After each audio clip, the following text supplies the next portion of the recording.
राजस्थान की तपती धरती के बीच बचा था डोलपुर। ये गांव कोई मामूली गांव नहीं था। यहाँ सूरज की पहली किरण के साथ ही जैसे आग बरसने लगती थी और जो बची खुची हवा होती उसमें भी ऑक्सीजन की बहुत कमी होती। यहाँ लोग दिन ब दिन कमरों में बंद रहते और ऑक्सीजन सिलेंडर की मदद से ही जिंदगी जीते थे। अरे केतन बेटा, ये क्या, तुम्हारे ऑक्सीजन सिलेंडर में तो ऑक्सीजन की मात्रा कम होती जा रही है। ओफो, माफ करना अम्मी, मेरा ध्यान नहीं था। ऐसे कैसे ध्यान नहीं गया केतन? पता है ना, इसके बगैर हमारा सांस लेना भी मुश्किल है। हाँ अम्मी, ठीक कहा आपने। मैं आगे से ध्यान रखूंगा और अभी एक और सिलेंडर लेकर आता हूँ। नहीं, अभी रहने दो। अभी बाहर जाओगे तो गर्मी से परेशान हो जाओगे। एक काम करो, रात को जब कॉलेज जाओ तो लौटते वक्त ले आना। ठीक है। तो कुछ ऐसा था डोलपुर का हाल और इसकी सबसे बड़ी वजह थी पूरे गांव में दरख्त का ना होना, सिवाय इकलौते आखिरी बरगद के दरख्त का। वो भी अब सूखा और उसमें पत्ते नहीं थे। उसकी छाल जली सी थी, टहनियां टूटी हुई और तनाव में झुकी हुई थी। इतना ही नहीं, उस दरख्त के बारे में एक बड़ी ही अजीब बात थी। हर शाम जैसे ही सूरज डूबने लगता, वो बरगद का दरख्त रोने लगता, मानो वो पुराना बड़ा बरगद का दरख्त किसी बहुत बड़ी मुश्किल में हो। लो, फिर से वही आवाज। हाँ, फिर से उसी बरगद के दरख्त से आवाज आ रही है। अजीब है ना। कोई सोच भी नहीं सकता कि हमारे इस कस्बे में इतने सालों से एक सालों पुराना बरगद का दरख्त रो रहा है। सही कहा तुमने, ये काफी हैरान करने लायक है। और सिर्फ दरख्त नहीं, हमारा गांव भी। जरा आसपास के गांव को देखो, वहाँ तो कितनी हरियाली है और वहाँ के लोग तो खुली हवा में सांस लेते हैं। मगर हमारा डोलपुर, मैं तो अब थक चुकी हूँ ऐसे घुट घुट के जीने से। मुझे भी अब बाकी लोगों की तरह खुलकर आजादी से जीना है। ठीक कहा तुमने, लेकिन हम करेंगे क्या? पता है, मैंने कई दफा इस बारे में बात की अम्मी से, लेकिन उन्हें तो कुछ भी नहीं मालूम। अगर उन्हें पता नहीं है तो हम पता लगा लेंगे। अगर हमें खुलकर जीना है तो हमें इस गांव और इस दरख्त के राज को ढूंढकर निकालना ही होगा। ठीक कहा तुमने। आखिरकार सच्चाई को जानने की चिंगारी डोलपुर में अब उठ चुकी थी। केतन और प्रिया ने गांव का इतिहास खंगार डाला, गांव के एक एक बुजुर्ग से बात की, मगर अफसोस किसी को कुछ नहीं पता था, जिसकी वजह से प्रिया और केतन ने एक और रास्ता चुना। वो दोनों ही देर रात उस बरगद के दरख्त के पास जा पहुँचे। बस, अब बहुत हो गया, अब हमसे और नहीं सहा जाता। इतने लोगों से बात की, डोलपुर का इतिहास तक पढ़ डाला, मगर तुम्हारे इस रोने की वजह हम नहीं जान पाए। हाँ, और अब हमारे पास तुम्हारे अलावा कोई और रास्ता नहीं है। तुम्हें हमारी मदद करनी ही होगी। सही कहा केतन ने। आखिर तुम इतने सालों से क्यों रो रहे हो? ऐसी कौन सी तकलीफ है जो तुम्हें अंदर ही अंदर खाई जा रही है? बताओ हमें, हम जरूर तुम्हें और इस गांव को उस तकलीफ से आजाद कर देंगे। बोलो, बताओ। लेकिन केतन और प्रिया के सवालों पर कोई जवाब नहीं आया। केतन, ये तो कोई जवाब ही नहीं दे रहा। अब हम क्या करें? पता नहीं प्रिया, अब तो मुझे भी कुछ समझ में नहीं आ रहा कि क्या करें जिससे ये दरख्त हमारे सवालों का जवाब दे। प्रिया के चेहरे पर मायूसी देखकर वो भी नाराज हो गई और गुस्से में उसने उस दरख्त को बहुत भला बुरा कह डाला। आखिर कोई इतना बेरहम कैसे हो सकता है? देखा नहीं कि सालों से हमारा गांव कितनी परेशानियों से जूझ रहा है, और तुम भी। मगर इतना सब होने के बावजूद तुम हमारी मदद करने की बजाय सिर्फ तमाशा देख रहे हो। शर्म नहीं आती तुम्हें? प्रिया की बातों से उस दरख्त का गुस्सा बढ़ता गया।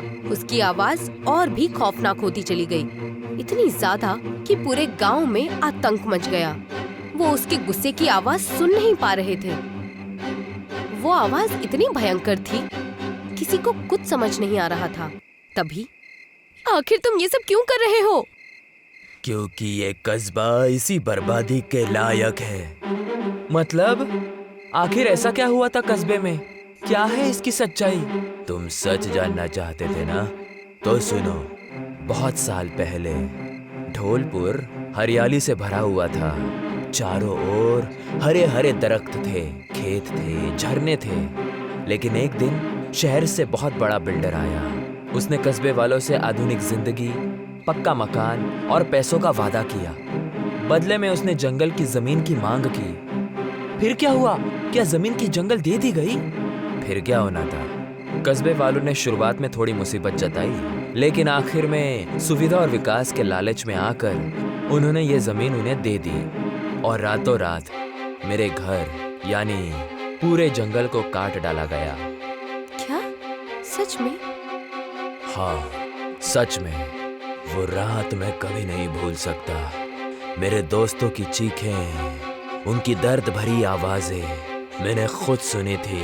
उनकी दर्द से इस कस्बे वाले लोगों को कोई फर्क नहीं पड़ा, लेकिन मुझे पड़ा। और मेरे गुस्से से उसी रात सारे मजदूर डर के मारे भाग गए। उन्हें समझ ही नहीं आया कि आखिर ये रो कौन रहा है। वो सब भाग गए और तभी से मैं इस कस्बे पर एक मस्का शुदा शराब बनकर मंडरा रहा हूँ। अब इस जमीन पर ना हवा बहेगी और ना दरख्त उगेंगे। तब तुम मेरे दोस्तों की तरह तड़प तड़प कर मरोगे, तड़प तड़प कर मरोगे। नहीं, ऐसा नहीं हो सकता, ऐसा नहीं हो सकता। दरख्त की बात सुनकर केतन डर गया। सालों पहले हुए अत्याचार की वजह से दरख्त का नाराज और गुस्से में होना जायज था, लेकिन उसकी सजा बेगुनाह गांव वालों को भुगतनी थी। नहीं नहीं, आप ऐसा नहीं कर सकते, आप ऐसा नहीं कर सकते, ये गलत है। हाँ, मैं ऐसा ही करूँगा। मैं आहिस्ते आहिस्ते इस कस्बे को तड़पा तड़पा कर मार डालूंगा। मेरे दोस्तों को जितनी तकलीफ हुई थी उसका पूरा बदला लूंगा। लेकिन ये गलत है। गलत है तो गलत ही सही, लेकिन मैं आपकी नहीं सुनूंगा। केतन ने अपनी तरफ से दरख्त को समझाने की बहुत कोशिश की, मगर कुछ असर नहीं हुआ। वो मानने को बिल्कुल ही तैयार नहीं था। आखिरकार प्रिया ने रोते हुए उससे विनती की, देखो देखो, हमें मार दो। मैं जानती हूँ कि हमारे गांव के लोगों ने तुम पर और इस जगह पर बहुत जुल्म किए हैं।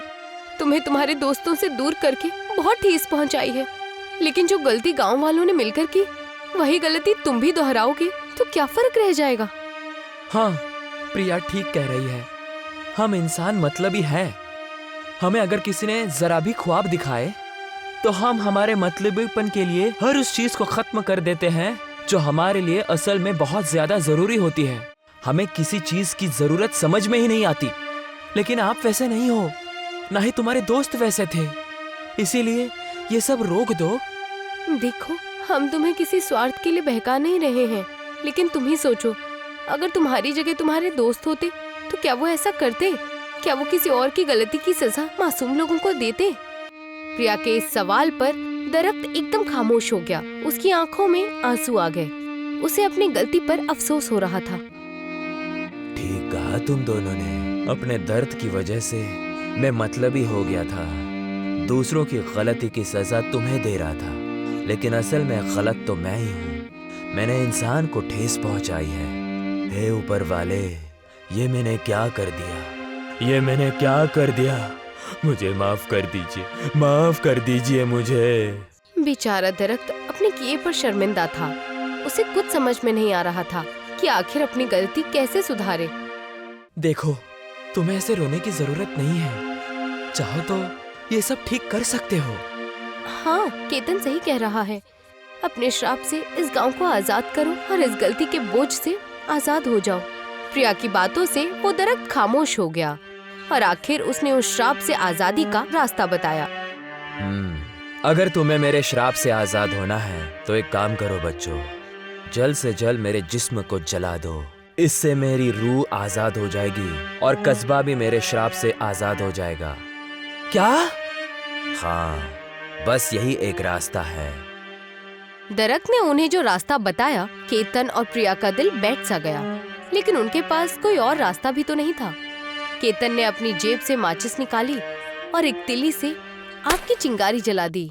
देखते ही देखते आग फैलती गई और वो बुजुर्ग पुराना बरगद का दरख्त आग में जलकर राख हो गया। और आखिर में पूरा गांव उस श्राप से आजाद हो गया। डोलपुर में फिर से हरियाली आ गई और लोग खुली हवा में सांस लेने लगे।